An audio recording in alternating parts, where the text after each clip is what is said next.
কেন সবাই? ভালো লাগেনি নাকি আমার সারপ্রাইজ? যদিও ওয়ান মোর সারপ্রাইজ আছে আমার কাছে ফর ইউ গাইস। দেখাবো। 1 2 3 মাইক টেস্টিং। গ্রামবাসীরা কাম ইনসাইড। আরে বাজাও।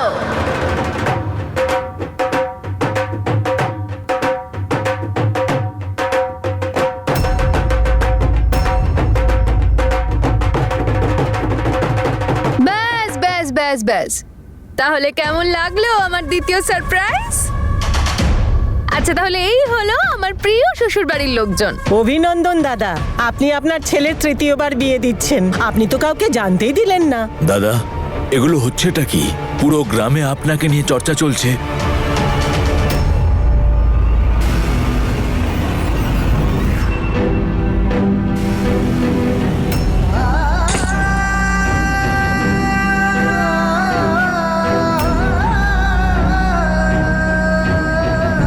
এতই যখন জানার ইচ্ছা আপনাদের, তাহলে 3 দিন পরে চলে আসুন না।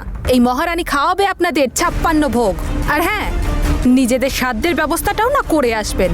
আবার এমনটা না হয় খাবার খাওয়ানোর বদলে ও আপনাদেরকেই না খেয়ে ফেলে। তাই এখন যান। এইসব তো রোজই হবে। এই মেয়েটা এসেছে যে। মাকে চিল, রিল্যাক্স। এত তাড়াহুড়ো করছেন কেন আপনি সবাইকে বাড়ি পাঠানোর জন্য? আগে ইন্ট্রোডাকশন তো হয়ে যাক। চলুন এনাকে দিয়ে শুরু করা যাক। ইনি হলেন সিং পরিবারের অল ইন্ডিয়া রেডিও। কোনো খবর টিভিতে দেখানোর আগে সেটা কিন্তু ওনার কাছে পৌঁছে যায়। আসলে উনি মানুষটাই এরকম। হ্যাঁ, নেক্সট হলেন আমার গ্র্যান্ড শ্বশুর মশাই। একমাত্র ইনি ভালোবাসার মূল্য দেন। লাভ গুরুর জয় হোক, প্রণাম নেবেন। আর ইনি হলেন আমার শ্বশুর মশাই। এনার ভীষণ রাগ, কিন্তু গব্বর বলে ডাকি আমি ওনাকে ভালোবেসে। প্রণাম নেবেন। আর ইনি হলেন আমার শাশুড়ি মা, একেবারে মাটির মানুষ। বেচারি একটু ইমোশনাল, কিন্তু ঠিক আছে। আর এই হলো আমার গ্র্যান্ড শাশুড়ি মা। আর একটা কথা বলবো, উনি প্রত্যেকটা ড্রামার মজা এই হট সিটে বসে বসেই নেন। আর ওই দুজন হলো আমার প্রিয় ননদ। আর ওই যে দাঁড়িয়ে আছে আমার দেওর। Hi. And finally meet my future hubby, Mr. Veer Singh.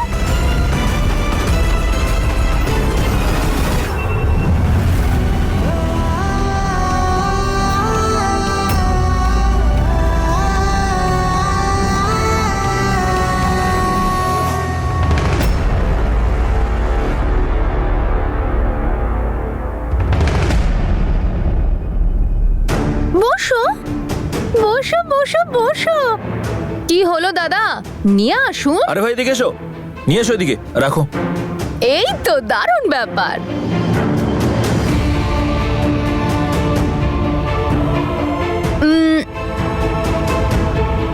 আরে তোমায় আমি, হ্যাঁ, আরে তোমায় আমি বিয়ে করব, না হলে কুমারী রয়ে যাব। একদম হ্যান্ডসাম লাগছে কিন্তু। কি এগুলো?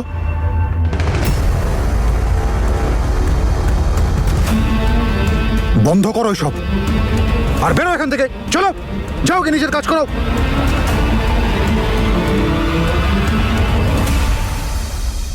এই সব করে না তুমি শান্তি পাবে না আমরা।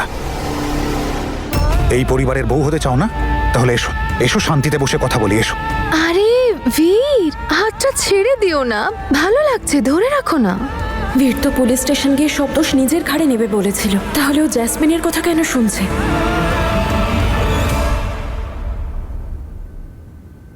এখানেও চলে এসেছে।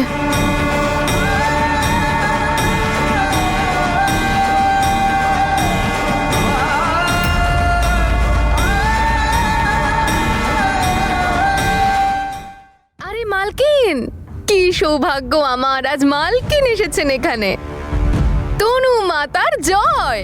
আরে আসুন আসুন, আরে আয় না তনু, কারণ বিয়ের পর থেকে তো এসব আমি ডিসাইড করব যে কাকে ভেতরে আসতে দেব আর কাকে বাইরে যেতে বলবো। আয় আয়। চল চল, আরে আয় না, আয় না। তনু,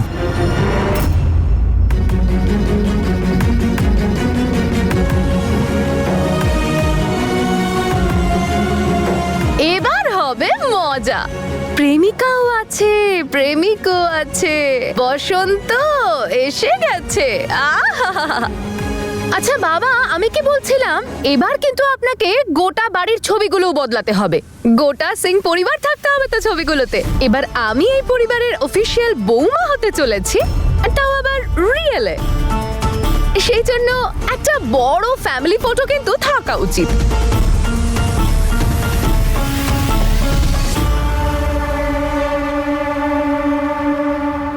আরে বাবা, হাসবে কিন্তু মচকাবে না। চোখে চোখে কথা বলো, মুখে কিছু বলো না। তোমরা দুজনে ইশারায় ইশারায় কথা বলছো কেন? যা বলার পরিষ্কার খুলে বলো। কি বলতে চাইছিস তুই? এটাই তো যে বীর, তুমি তো জেলে যাচ্ছিলে, তাহলে জ্যাসমিনের কথা কেন শুনছো? আর তুমি ওকে বলবে যে তনু, আই এম সরি, আমি কিচ্ছু করতে পারলাম না, মা এত জেদ করলো যে আমাকে মায়ের কথা রাখতেই হলো, প্লিজ তুমি আমায় ক্ষমা করো। এটাই বলতে চাইছিস তো? তাহলে বল। ও, এইবারে মনে পড়লো। এবার তো তোর সমস্ত প্ল্যান আবার ভেস্তে গেল, তাই না? তুই তো অনেক স্বপ্ন সাজিয়েছিলিস, বল। যে বীর জেলে, তুই রান্নাঘরে দারুণ দারুণ রান্না করে নিচে স্কুটি চালিয়ে ভ্রুম ভ্রুম করে জেলে গিয়ে বীরকে নিজের হাতে খাবার খাইয়ে দিবি। দুজনে চোখে চোখে কথা বলবি, আর যেই বীর জেল থেকে বেরিয়ে আসবে, বরমালা নিয়ে দাঁড়িয়ে থাকবি একেবারে তৈরি হয়ে বিয়ের জন্য, তাই না? কি লাভ স্টোরি তোদের, ক্লাসিক লাভ স্টোরি। এ বাবা, তোদের লাভ স্টোরি তো আমি অনেকদিন আগেই এন্ড করে দিয়েছি। এটা তো হবে না রে। সরি তনু, তুই না একটু দেরি করে ফেলেছিস, কারণ এরা সবাই তো আমার সব শর্ত মেনে নিয়েছে, আর মানবে নাই বা কেন? এতেই তো সবার মঙ্গল হবে। ব্যাস জাসমিন, তুই কবে থেকে লোকের ভালো ভাবতে শুরু করেছিস? আর আপনাদের সবার ওর কথা শোনার কোনো দরকার নেই। কেউ জেলে যাবে না, না বীর আর না অমৃত। তুই আর সবাইকে ব্ল্যাকমেল করতে পারবি না জাসমিন। বাবা, মা, কোনো অ্যাক্সিডেন্ট হয়নি, কারোর কিচ্ছু হয়নি।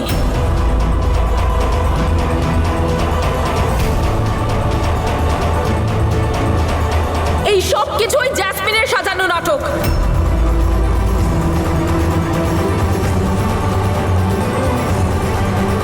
অমৃতকে ভাসানোর জন্য মিথ্যে অ্যাক্সিডেন্ট করিয়েছে।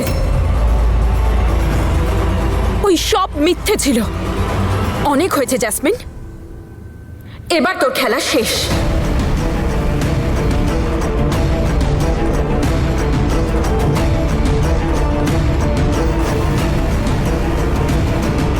তনুদি, তনুদি, তোমাকে এটা কে বললো? তুমি সত্যি কথা বলছো তো? মা, মা, তনুদিকে জিজ্ঞাসা করো না, ও সত্যি বলছে তো? মা, মা, আমার ভীষণ ভয় করছে মা। মা, তুমি সত্যি বলছো? সত্যি আমার অমৃত নির্দোষ? দেখেছো বাবা, মা দেখেছো? আমি বলেছিলাম না, নিশ্চয়ই কিছু একটা গন্ডগোল আছে। ওই যে বলে না, কথায় আছে না, ভাঙবে অথচ মচকাবে না। তনুদি, তুমি বলো না, তোমার কাছে কোনো প্রমাণ আছে যে সেদিন কোনো অ্যাক্সিডেন্ট হয়নি? এটা সত্যি তো? তোমার কাছে প্রুফ আছে? বলো তনু, বলো কি প্রুফ আছে তোমার কাছে? আমি প্রমাণ।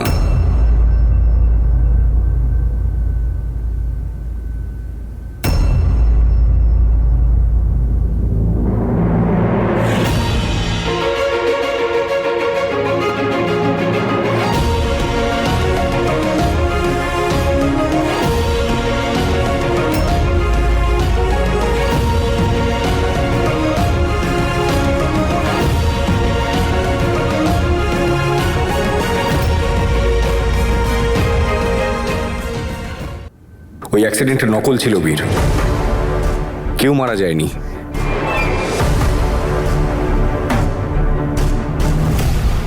এ সমস্ত জ্যাসমিনের প্ল্যান ছিল।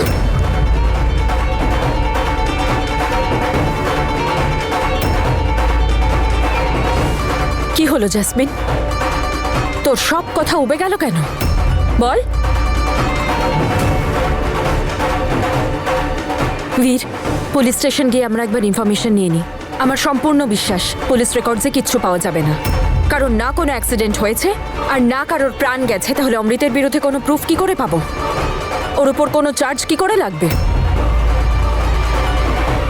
চলো। যাও, যে যেখানে যেতে চাইছো যাও। খবর নেওয়ার থাকলে খবর নাও, যাও পুলিশ স্টেশন। কিন্তু তার আগে মিস্টার অঙ্গদকে এটা জিজ্ঞেস করে নাও যে উনি কি এখানে আসার আগে একবারের জন্য ভাবেননি যে যদি উনি পুলিশ স্টেশনে যান এবং জিজ্ঞাসাবাদ হয় তাহলে উনি এসবের কি উত্তর দেবেন, যে উনি এইসব কি করে জানলেন?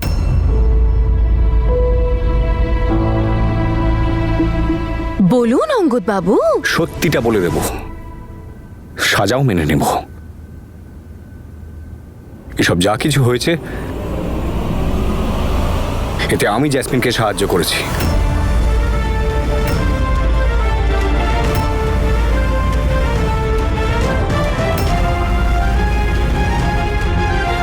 যখন আমি তোমাকে পুরোপুরি চিনলাম তখন আমি ভাবলাম যে বীর হয়তো আবার তনু ম্যাডামকে হার্ট করবে, আবার ওনাকে একা ছেড়ে দেবে, আর আমি তনু ম্যাডামকে কষ্ট পেতে দেখতে পারি না। তাই সেই আবেগের বশে আমি ওকে সাহায্য করে ফেলেছিলাম।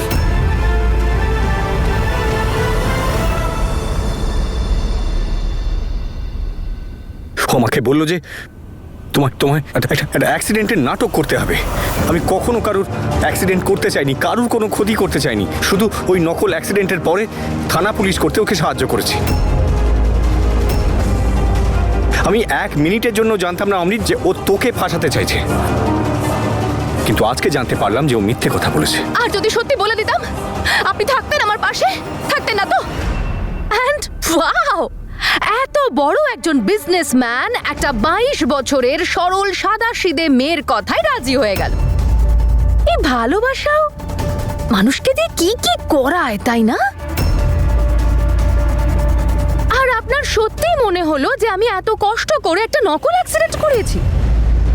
আপনি তো জানেনই না মিস্টার অঙ্গদ, আসলে যে অ্যাক্সিডেন্টটা নকল ভেবে আপনি আমাকে সাপোর্ট করেছিলেন সেটা নকল নয়, বরং আসল অ্যাক্সিডেন্ট ছিল।